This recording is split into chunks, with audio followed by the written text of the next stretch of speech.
Hello there, my name is Rachel. Today we'll talk about Monkey Wrench Episode 2, Liberation. Now this episode was sort of kind of wholesome with a twist, that sort of horror take that you would not expect. And that's the part that just grasped me because I wasn't expecting it. In fact, how the whole episode start is basically Skeet and B actually got hired for a job of this sort of kind of wholesome organization who want to basically protect some wildlife, this sort of end of the world kind of planet, just rescue the animals and get out. And it's a simple job, but something is sort of off. What this sort of organization asks them, they're just sort of bunny hunters. So why?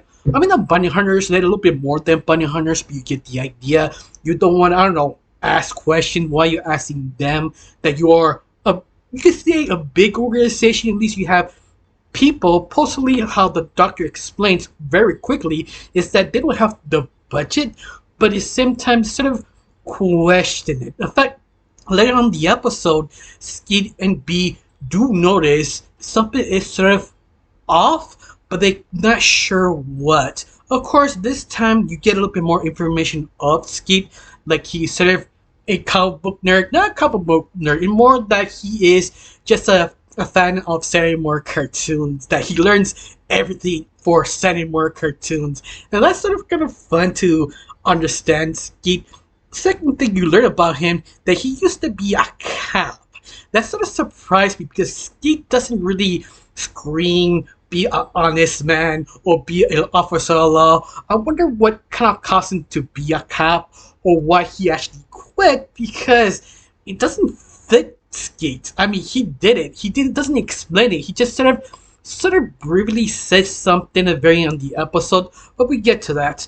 The boys actually going down to this sort of cave, and they find this sort of weird tribe. They're a bunch of rock people. You expect they're basically murderers or something. No, they're the most adorable thing you ever seen, and very strong and very indestructible. In other words, it's sort of weird. It sort of make you question why you save these creatures if they're sort of very basically well-made creatures now, where you can't really crush them or anything, and that just they decide to just pick them all up with small box and deliver to the doctor. You realize the doctor is lying, because this is the part when everything went to straight to hell, because the rock people were blended into a smashing squishy thing, and you just see the boys shocking. I was like, whoa, that's metal. Like, God, wow.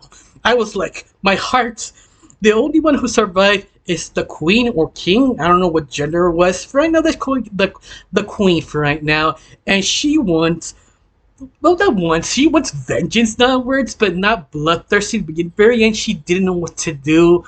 So she sort of kind of read Skeet's comics that she wanted to stop this horror, and Skeet and the Queen combined, use her as a sword. That after defeating the good doctor, she got arrested. They're sort of trying to put her somewhere safer, at least. This they sort of kind of what's the best word? Says now where's the only cops there, but at the same time, I kind of wonder why she does stay with Skeet. It just sort of makes sense. This weird kind of duel with B together. I wanted that. I want that sort of wholesome two daddies and a little child. They're just me. That's just sort of wholesome, but yet I wonder the second thing the cop says. They ask the boys for a favor. That is basically take care of a box for them to move point A to point B. Of course, they will pay.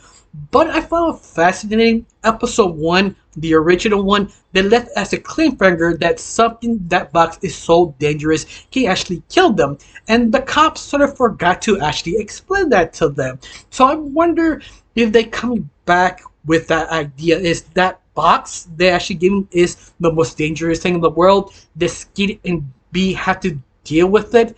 Of course, I find it more fascinating. You get more understanding Skid, how he sort of, let's say, unfocused. He's not the best commando you need your team. He's reliable but incompetent. But yeah, I do enjoy it. But also you find out B, he's a cheapskate. I mean, You have the headphones, and Skeet points out, bro, why you use that? Why you spend that cheap ass translator ass headphones? You should have planned inside just like Skeet, and he doesn't. He's just a cheapskate. But at the same time, it makes sense why the relationship of both partners work so well. Skeet is a wild card, but at the same time very independable, but never trusts with money. B is sort of the cheapskate, so it makes sense hire Skeet because you know he'll probably be cheap and easy to satisfy.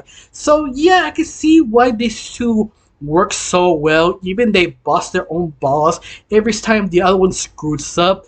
Especially when it happened to the rock people. I don't know you, I tear a little bit like yeah, yeah, but they had their vengeance. I mean, didn't kill the doctor, but this very end, I do enjoy this episode. It was sort of wholesome horror.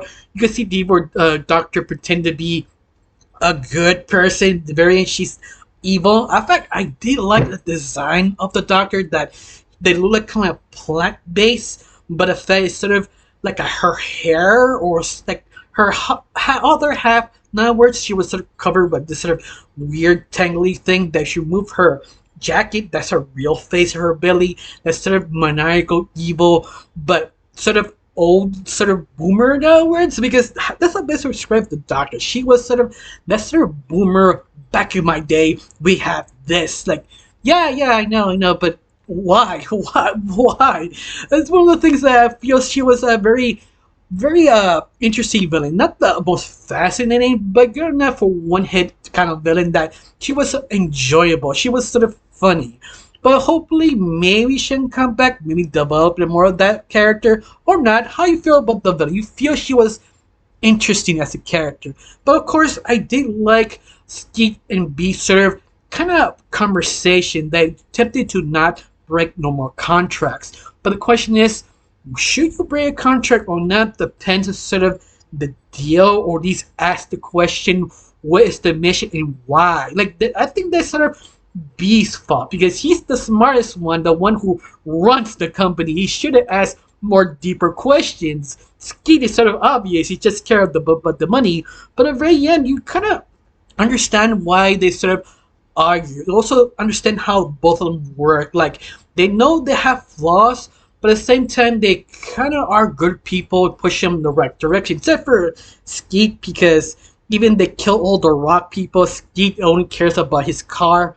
Yeah, after he kind of botched that one, spent all the money for the car. It wasn't for the car, it was the system of the car. But at the very end, he got deserved what he got.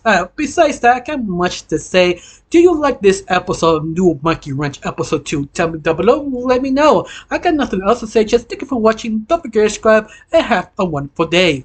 Bye.